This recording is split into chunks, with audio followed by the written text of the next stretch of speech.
Halo guys, kembali lagi bersama gue Nandi. Pada video kali ini, gue akan membahas salah satu film keren yang berjudul Root of the Problem 2019.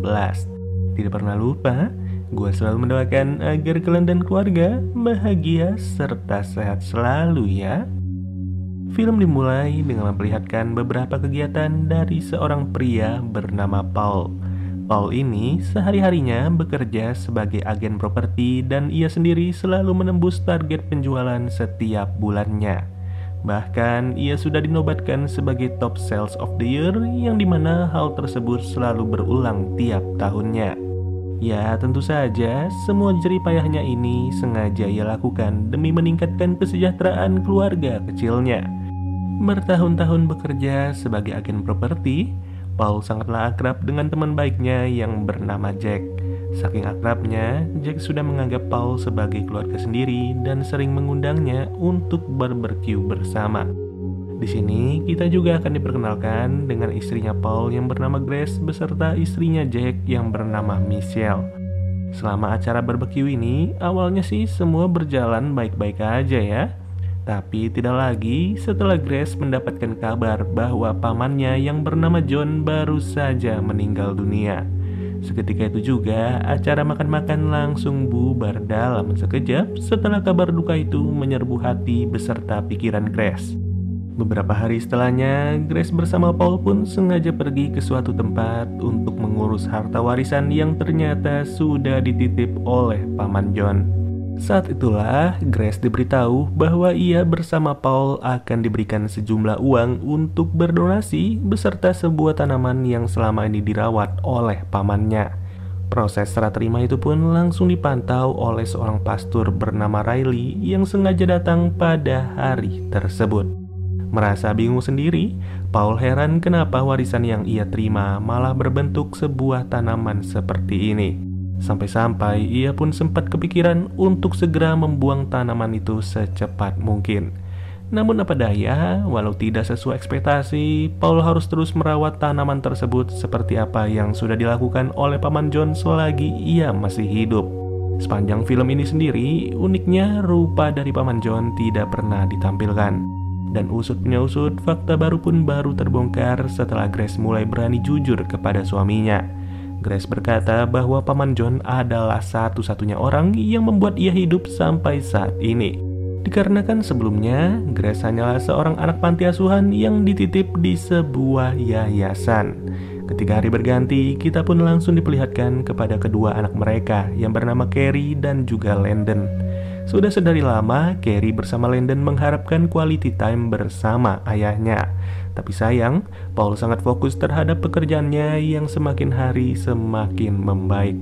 Itu semua didasari dengan alasan ia ingin membuat keluarga kecilnya bangga atas apa yang sudah ia raih selama beberapa tahun belakangan. Hanya saja, Paul ini sangat jauh berbeda dengan Jack alias teman baiknya yang sangat gemar berbagi kepada sesama. Hal itu ditunjukkan dengan Paul yang tidak berkenan memberi sepeser uang kepada seorang kakek tua yang baru saja ia lewati. Setiba di rumah, Paul langsung bergegas membersihkan gudang kecil di halaman belakang rumahnya hanya untuk menaruh tanaman kecilnya. Dari sinilah hal aneh pun langsung terjadi dalam seketika setelah Paul sengaja membiarkan tanaman itu selama beberapa jam. Percaya tidak percaya, secara mengejutkan tanaman itu mulai mengeluarkan uang kertas dengan nominal $100 di setiap pucuknya. Jelas saja, momen langka ini pun langsung membuat Paul bergegas memetik tiap uang yang baru saja tumbuh, sampai-sampai ia sengaja menutupi hal tersebut dari anak-anaknya dan juga Grace.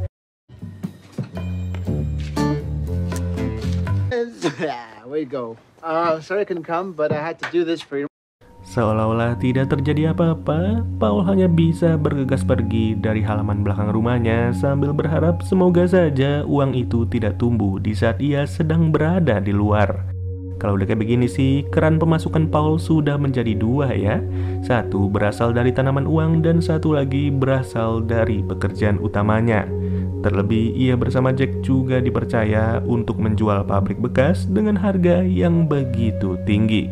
Ya, walau sebenarnya ada sebuah lubang yang masih harus diperbaiki oleh Jack, Tapi Paul malah menyuruh Jack untuk membiarkannya dengan alasan tidak akan ada orang lain yang masuk ke pabrik ini. Sesampainya di rumah, Paul kembali menyiram tanaman kesayangannya itu sambil terus memetik tiap-tiap uang yang mulai tumbuh lagi. Semenjak kejadian itulah, kebiasaan Paul pun langsung berubah serta jauh berbeda dari yang biasanya terlihat. Hal itu ditunjukkan dengan dirinya yang begitu sigap memberikan sejumlah uang donasi kepada sebuah yayasan milik Pastor Riley. Lantas, hal tersebut langsung membuat Grace dan juga kedua anaknya terheran-heran, kok hari ini ayah tidak seperti biasanya sih? Ya, bagaimana tidak? Di balik itu semua, kondisi keuangan Paul terus membaik gara-gara kehadiran sebuah tanaman yang sangat sering ia rawat. Penampilan Paul sendiri pun juga berubah 180 derajat, yang dimana ia bertujuan agar tiap-tiap calon klien merasa yakin dengan kredibilitasnya. Dari sini, waktu demi waktu pun berlalu sambil terus diiringi dengan penambahan income yang luar biasa. Bisa dibilang inilah definisi sesungguhnya dari memetik uang seperti memetik daun. Gak peduli waktu ataupun kondisi, semua itu bisa ia lakukan sesuka hati selama tanaman tersebut masih panen uang. Paul juga menuruti beberapa keinginannya yang sejauh ini belum tercapai. Salah satunya adalah membeli alat pemotong rumput seharga $5.000 yang jika dirupiahkan bisa mencapai 71 juta rupiah. Atas terbelinya mesin pemotong rumput itu, kesenangan Paul pun terus bertambah dan berujung ia tidak lagi fokus terhadap pekerjaannya. Ya, pokoknya sih, Paul yang Grace kenal benar-benar berubah drastis dalam hal pengeluaran. Rasa curiga demi curiga juga langsung ditanya oleh Grace, sebenarnya kamu ini mendapatkan uang dari mana? Kok bisa nggak ada angin nggak ada hujan jadi hedon kayak begitu? Ya, si Grace nggak tahu aja kalau suaminya itu sibuk panen uang di garasi belakang rumahnya. Yang kali ini jika dihitung secara keseluruhan, Paul sudah mendapatkan pecahan 100 sebanyak 1.000 lembar alias $100.000. Gak tanggung-tanggung, kondisi tersebut pun langsung membuatnya membabi buta serta gatal hati. Tanpa banyak pikir, di hari itu jugalah Paul sengaja membeli sebuah mobil baru seharga $65.000. Dan saat dibawa ke kantor, ia mengaku kepada Jack bahwa uang-uang itu berasal dari sejumlah warisan milik pamannya Grace. Dengan adanya pembelian yang sangat besar, aktivitas keuangan Paul pun langsung menjadi target utama dari seorang wanita bernama Miller. Diketahui kalau Miller ini bekerja sebagai salah satu petinggi pajak di Amerika Serikat. Dan untuk beberapa waktu ke depan, ia akan menelusuri sumber pemasukan dari Paul yang baru-baru ini menjadi konsumtif secara tiba-tiba. Di sisi lain, Grace sama sekali tidak bangga dengan apa yang sudah ditunjukkan oleh suaminya itu di depan matanya. Grace merasa kalau Paul yang sekarang sudah sangat jauh berbeda dan terlihat jelas seperti menutup-nutupi sesuatu dari hadapannya. Sampai-sampai hal tersebut pun harus membuat Paul tidur di sofa selama beberapa malam. Saat pagi tiba, datanglah si Pastor Riley ke rumah tersebut untuk kembali mengharapkan beberapa donasi.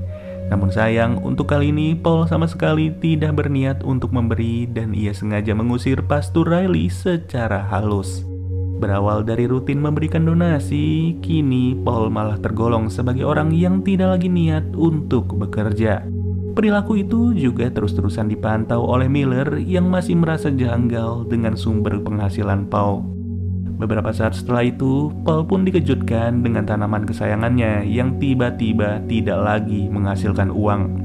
Entah apa yang terjadi, secara mendadak tanaman tersebut nampak seperti tanaman biasa yang tidak lagi bisa diandalkan. Dari situ, Paul merasa kalau ia baru saja melakukan tindakan yang salah.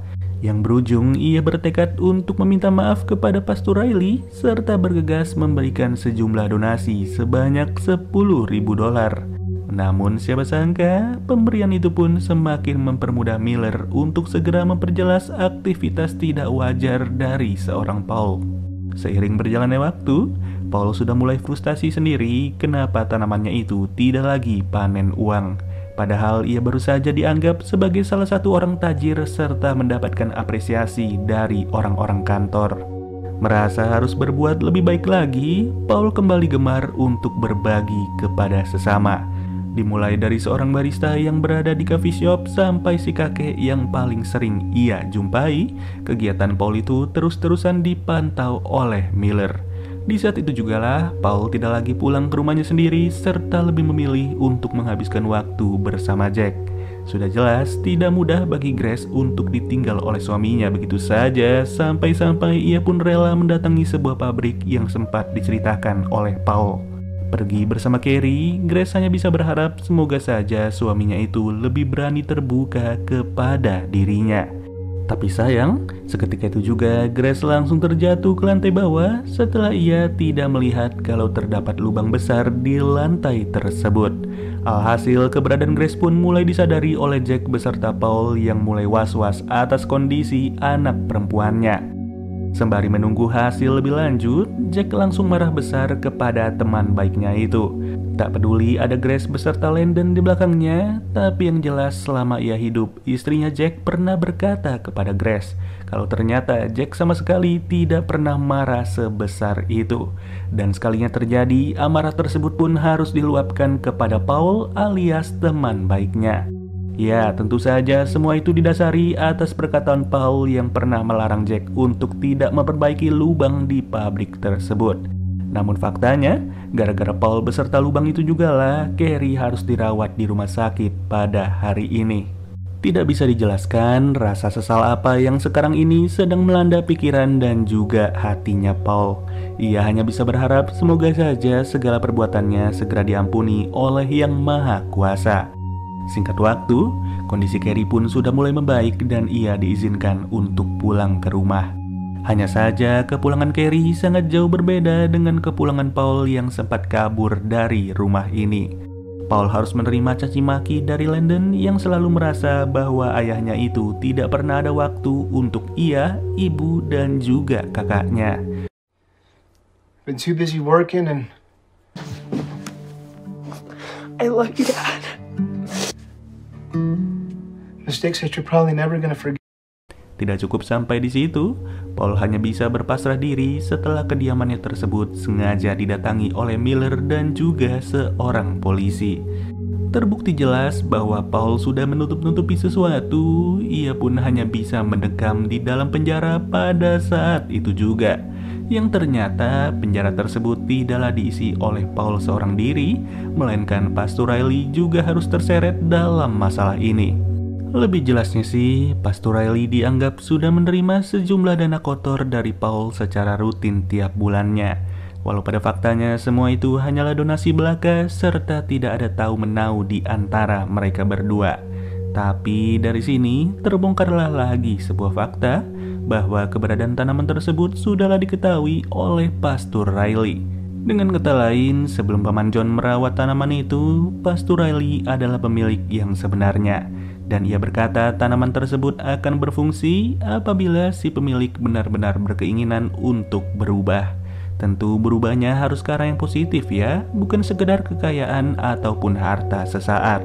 Bahkan keinginan untuk lebih baik saja tidak cukup, melainkan seluruh cita-cita itu harus diiringi dengan usaha yang luar biasa juga. Maka dari itulah tidak heran jika tanaman tersebut bisa berfungsi di saat Paul sedang giat-giatnya bekerja sebagai agen properti. Dan pada akhirnya seluruh fungsi itu pun mulai hilang secara perlahan setelah Paul mulai malas bekerja serta merasa cepat puas atas apa yang sudah ia raih. Pada penjara yang sama, Paul juga dibikin kaget setelah ia melihat keberadaan si kakek tua yang tidak lain tidak bukan ia juga terseret dalam masalah ini. Berada di dalam kondisi rumit seperti itu, Paul pun langsung merasa bersyukur sebesar-besarnya setelah ia sengaja dibebaskan oleh Jack alias teman baiknya. Bahkan tidak hanya Paul, Pastor Riley dan juga si kakek pun sengaja dibebaskan oleh Jack. Benar-benar pria yang luar biasa, bukan? Secara tidak langsung, Jack sudah mendefinisikan sebuah arti yang sesungguhnya dari teman hidup di saat susah maupun senang. Setelahnya, Paul pun memutuskan untuk membangun sebuah yayasan kasih demi menampung anak-anak terlantar. Yayasan itu akan dijalankan secara bersama-sama oleh Grace, Jack, Michelle, dan juga Pastor Riley. Tidak selesai begitu aja, Paul juga bergegas untuk mewujudkan keinginan besar dari kedua anaknya, yaitu berlibur bersama tanpa terganggu oleh pekerjaan, dan film pun berakhir. Ya, pada intinya sih, setelah nonton film ini, gue bisa menyimpulkan sebuah kalimat bijak yang berbunyi, rumah adalah tentang apa yang akan dibangun bersama-sama dengan keluarga, bukan tentang apa yang akan ditempatkan di dalamnya. Oke deh guys, mungkin segini aja pembahasan alur cerita dari film Root of the Problem 2019. Sampai bertemu lagi di video berikutnya. Gue Nandi cabut dulu. Dadah.